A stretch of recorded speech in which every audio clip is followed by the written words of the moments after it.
यह छंदों का सूत्र है यमाता राज भान सलगा। इसको हम कैसे लागू करेंगे इंद्र वज्रा छंद पर, इसको आगे हम समझेंगे। इसको ध्यान से देखें। छंदों के सूत्र को हम इस तरह से समझ सकते हैं। ये इसका सूत्र लिखा हुआ है यमाता राज भान सलगा।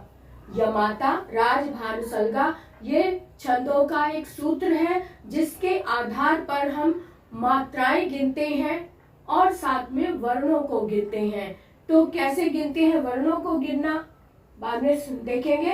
पहले हम ये देखें कि इसको ये जो ऊपर साइन लगे हुए ये क्या चीज है। ये गण होते हैं। इसमें तीन तीन अक्षरों का एक गण होता है। इसे हम इसके आधार पर इसका नाम देते हैं। जितने भी अक्षर लिखे हुए हैं उतने ही इसके नाम है, सिर्फ आखिर के ल और ग इसको छोड़कर। ल ग उसमें काउंट नहीं होता। य है तो य से यगण, म से मगण, ता से तगड़, र से रगड़, ज से जगड़, भा से भगड़, न से नगण और सा से सगड़। ये 8 गण होते हैं जिसमें तीन तीन का एक युग्म होता है। तीन तीन अक्षरों का एक गण बनता है। इनको गण बोलते हैं। इन्हीं गणों के आधार पर हम छंदों को भी हम रखते हैं। तो हम आगे देखेंगे कि इनका क्या काम है। अब यहाँ पर इसको ये देख लो यमाता राजभान सलगा ये एक सूत्र है। इसके आधार पर जितने अक्षर है उतने तो ये गण बन गए, 8 गण बन गए। अब इसको देखें कि ये जो यगण है इसका क्या मतलब है। यगण यानी कि जहां पर डबल मात्रा लगी, जहां पर दीर्घ मात्रा लगी है उसको हमने ये वाला साइन दिया। ये साइन गुरु का होता है। इस साइन को हम गुरु का नाम देते हैं और इस साइन को हम लघु का नाम देते हैं। लघु का मतलब छोटा और गुरु का मतलब बड़ा। यानी कि एक मात्रा और 2 मात्रा, एक मात्रा 2 मात्रा, 2 मात्राओं का जहाँ युग्म होता है वो गुरु, जहाँ एक मात्रा का कारण होता है वहां पर लघु। एक मात्रा को हम लघु का नाम देते हैं, 2 मात्रा को हम गुरु का नाम देते हैं। तो इसी को ध्यान में रखकर यहाँ पर ये साइन दिए गए हैं। तो यह एक है, कोई मात्रा नहीं है इसलिए लघु। माँ में आ की मात्रा है, दीर्घ है इसलिए ये गुरु। ता भी दीर्घ है इसलिए गुरु। रा भी दीर्घ है इसलिए गुरु। जा में कोई मात्रा नहीं है इसलिए ये लघु। भा में आ की मात्रा दीर्घ है इसलिए गुरु। ना में कोई मात्रा नहीं है इसलिए लघु। सा भी लघु, ला भी लघु है और गा में आ की मात्रा है इसलिए ये गुरु हो गया।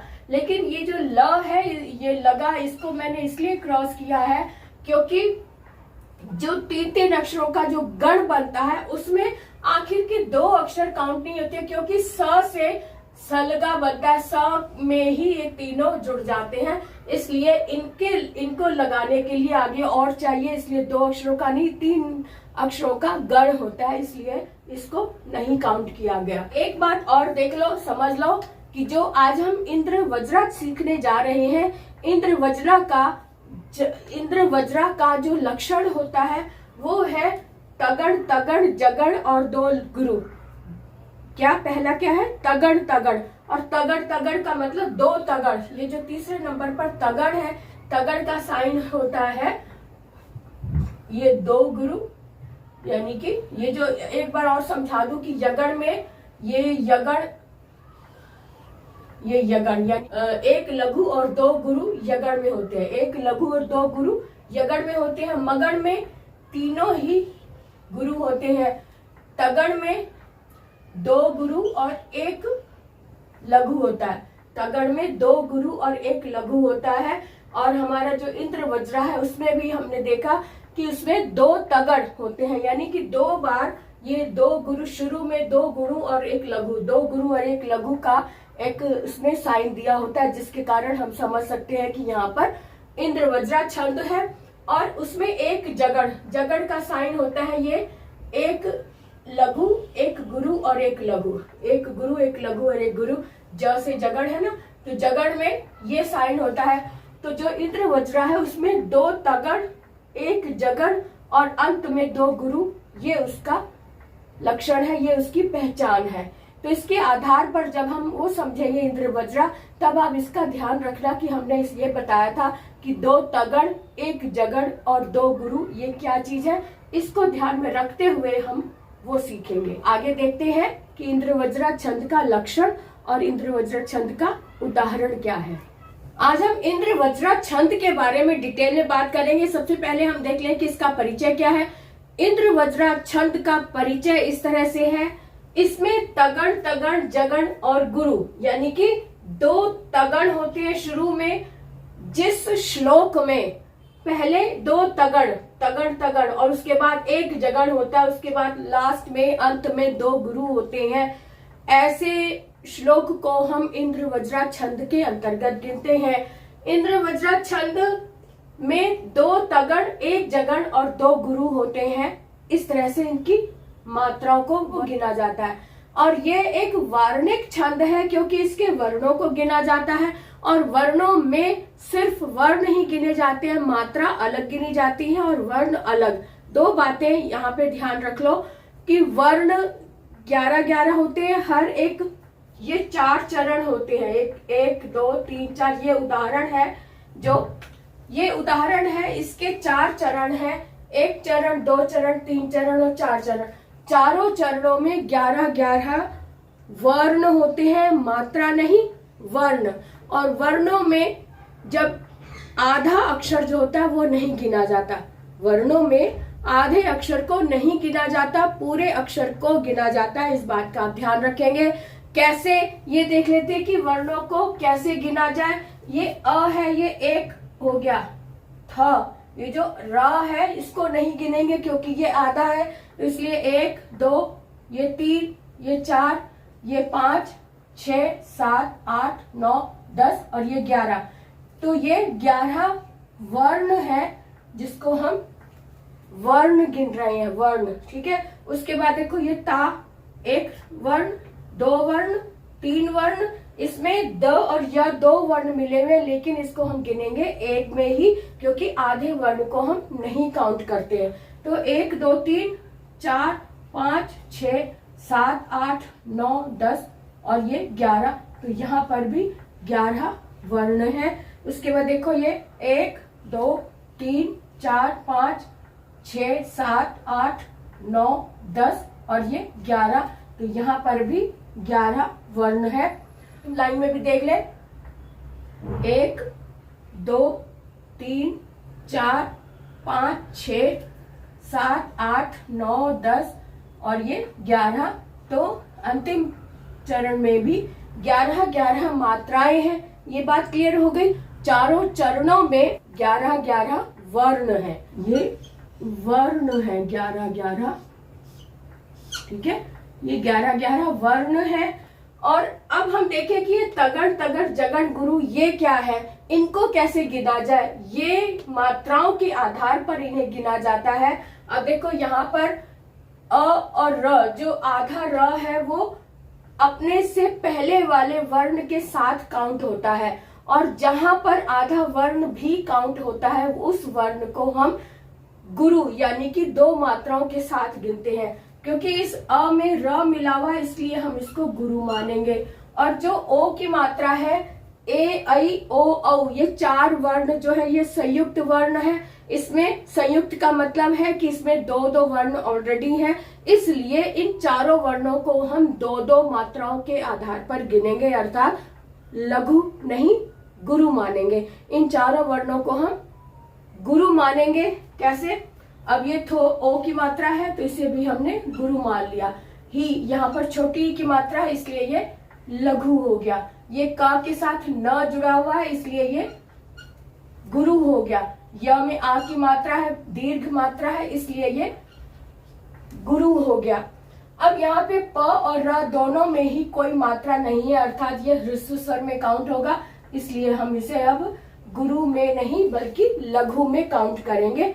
प और र में कोई मात्रा नहीं है इसलिए इसको हम गिनेंगे 1 मात्रा में, अर्थात लघु मात्रा। अब यहाँ पे बड़ी यानी दीर्घ मात्रा है इसलिए ये गुरु। यहाँ पे कोई मात्रा नहीं है इसलिए ये भी लघु। और ये ए जो है ये संयुक्त वर्ण है इसलिए ये गुरु। और अंत में इसका एक नियम है कि अंतिम अक्षर चाहे वो छोटा भी हो, 1 मात्रा में ही है, फिर भी उसे गुरु माना जाता है, इसलिए वह को हमने गुरु मान लिया। तो ये देखो तगड़, तगड़ की क्या पहचान होती है? 2 गुरु और 1 लघु, 2 गुरु 1 लघु, तगड़, तगड़ तगड़, और 1 लघु और 1 गुरु और 1 लघु। जगड़ की क्या पहचान है? लघु गुरु और लघु, लघु गुरु और लघु जहां होता है उसे हम जगड़ का नाम देते हैं। और ये है अंत में 2 गुरु। अब यहाँ पर सभी में इसी तरह से देखा जाएगा। अब देखो ये ता है, ता को दीर्घ में गिना, म में ये द आधा द लगा इसलिए ये भी गुरु है, और य बचा इसलिए ये लघु हो गया। अब सा में म लिखा हुआ है इसलिए ये गुरु। अब प में र, ये वाला जो र है ये भी इसी में काउंट होगा, क्योंकि प्र अ जो है ना प, प्रेष्य, जो प है ये आधा है, र पूरा है, र पूरा है ना, तो र में ए की मात्रा लगी हुई है, तो इसलिए ए पहले से ही गुरु होता है, क्योंकि वो संयुक्त वर्ण में होता है, इसलिए ए को भी हमने गुरु में मान लिया। अब यहाँ पर जो य है ये बचा, य 1 है इसलिए ये लघु में हो गया। ये जो श है वो इसमें काउंट हो गया। अब यहाँ पर प 1 है, इसमें कोई मात्रा नहीं है इसलिए ये लघु। और री, रा में ई की मात्रा है, छोटी ई की मात्रा है, लेकिन यहाँ पर ये जो ग्र लिखा हुआ है ग्र, तो ग में र लगा हुआ है, इसका मतलब जो पैरों की तरफ र होता है वो पूर्ण र होता है, यानी स्वर सहित होता है। लेकिन ये जो ग ऊपर है ये आधा है, आधा होने के कारण इसको हम र में काउंट करेंगे, तो इसलिए र जो है ये दीर्घ अर्थात ये गुरु हो गया। अब यहाँ पे र बचा तो ये लघु हो गया। ह में बड़ी ई है यानी दीर्घ मात्रा है इसलिए ये गुरु हो गया, और तू जो है अंत में वैसे ही गुरु हो जाता है। तो यहाँ पर भी तगड़ तगड़ जगड़ और 2 गुरु हो गए। यहाँ पर भी जा आ की मात्रा है तो ओ की मात्रा है, गुरु गुरु, और म में कोई मात्रा नहीं है इसलिए ये लघु, यहाँ पर आ की मात्रा है इसलिए ये गुरु, और यहाँ पर अनुस्वार है इसलिए ये वाला यह भी गुरु हो गया। अब आगे देखें वी, वी में छोटी की मात्रा इसलिए ये लघु, विशद लघु, और इस द में ये वाला प लग गया क्योंकि प्र जो है वो प्र का प आधा है इसलिए इस आधे अक्षर को इसमें काउंट करेंगे, ये गुरु हो गया। अब यहाँ पे र बचा, र लघु हो गया। क में आ की मात्रा है तो ये गुरु, और यहाँ पे अनुस्वार दिया हुआ है इसलिए ये भी गुरु हो गया है ना। तो गुरु गुरु लघु ये तगड़, गुरु गुरु लघु ये भी तगड़, और लघु गुरु लघु ये जगड़, और अंत में 2 गुरु ये हो गए।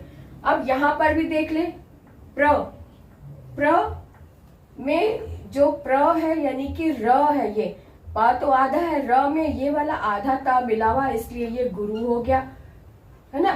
तो प्रत्यय य में ये वाला र मिला हुआ है प्रत्यर्पित इसलिए ये भी, और ये है तब, अब ये वाला र इसमें लग गया तो पी बचा, पी 1 मात्रा है यानी कि छोटी मात्रा इसलिए हम इसे लघु में गिनेंगे। अब ये त है, त में न आधा जुड़ा हुआ इसलिए ये गुरु हो गया। य में बड़ा आ है इसलिए ये भी गुरु हो गया। स अकेला है इसलिए ये लघु हो गया। अब यहाँ पर ये ई ये भी लघु है, ये भी लघु है, और ये गुरु हो गया क्योंकि यहाँ आ की मात्रा है, साथ में ये आधा न भी इसमें जुड़ा हुआ है तो ये गुरु है ही। अब यहाँ पे त में कोई मात्रा नहीं है तो लघु, र में आ है दीर्घ है तो गुरु, और साथ में आधा त भी इसमें लगा हुआ है, और लास्ट में बचा है माँ जो कि गुरु है, इसमें आ की मात्रा लगी हुई है। इस तरह से चारों चरणों में 11-11 वर्ण भी हो गए, और साथ में तगड़ तगड़ जगड़ गुरु है ना। तो इसको हम इस तरह से लिख सकते हैं कि ज, तगड़ तगड़ का त, जगड़ का ज, और गुरु, तगड़ तगड़ जगड़ गुरु, तगड़ तगड़ जगड़ गुरु, तो इस तरह से हमने इसके लक्षण भी देखे। अब हम इसको गा कर देखेंगे कि गाया कैसे जाता है, क्योंकि लक्षण ये है, ये उदाहरण है। प्रत्येक चरण में मात्रा 11 होती है और इसका जो ये लक्षण है इसमें तगड़ तगड़ जगड़ और गुरु ये इसकी पहचान होती है। अब हम दोबारा से इसको गा कर बताएं कि इसको गाया कैसे जाता है, क्योंकि छंदों को गाया जाता है। तो ये श्लोक इसको देख ले। स्यादेन्द्र वज्रायदितौ जगौगः, स्यादेन्द्र वज्रायदितौ जगौगः, स्यादेन्द्र वज्रायदितौ जगौगः, स्यादेन्द्र वज्रायदितौ जगौगः। क्योंकि 4 चरण होते हैं इसलिए इसको 4 बार एक ही लाइन को गा के बताया। अब इसको भी गा के बता देते हैं। मेरा गला बैठा हुआ है, आवाज पूरी नहीं निकल रही है, फिर भी मैं गा के बताऊं कि इसको गाया कैसे जाता है। क्योंकि इंद्र वज्रा छंद को गाया भी जाता है, क्योंकि गाया जाए बिना गा के बताए कैसे बताएंगे कि इसको गाया कैसे जाए। तो अर्थो ही कन्या पर की ये एव तामद्य संप्रेष परिग्रहीतुः, जातो ममायं विशुद्धः प्रकामं प्रत्यार्पितन्यास इवांतरात्मा। इस तरह से इसे गाया जाता है।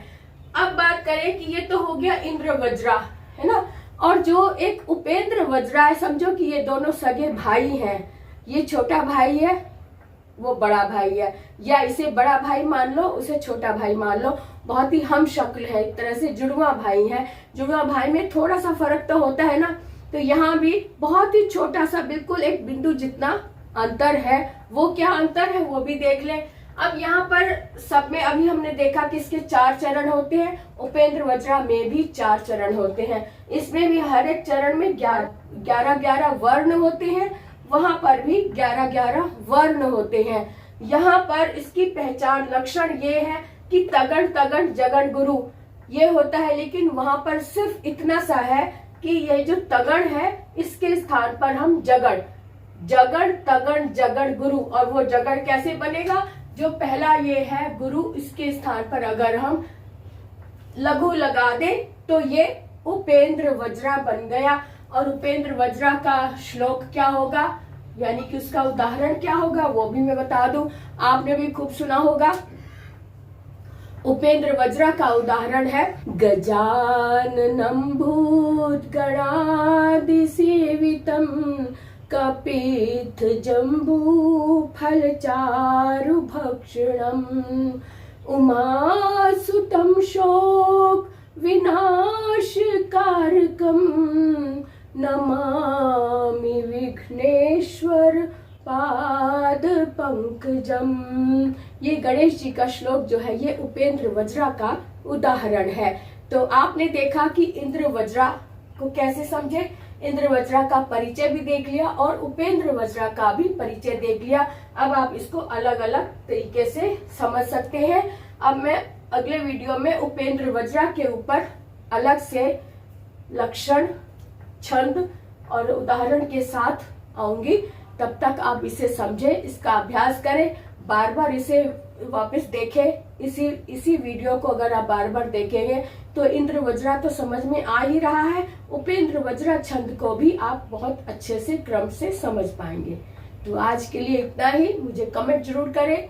अगर आपने अभी तक सब्सक्राइब नहीं किया तो जल्दी से सब्सक्राइब कर दो, लाइक करके, और साथ में शेयर करना ना भूलें, और कमेंट करके मुझे जरूर बताएं कि आपको यह वीडियो कितना पसंद आया।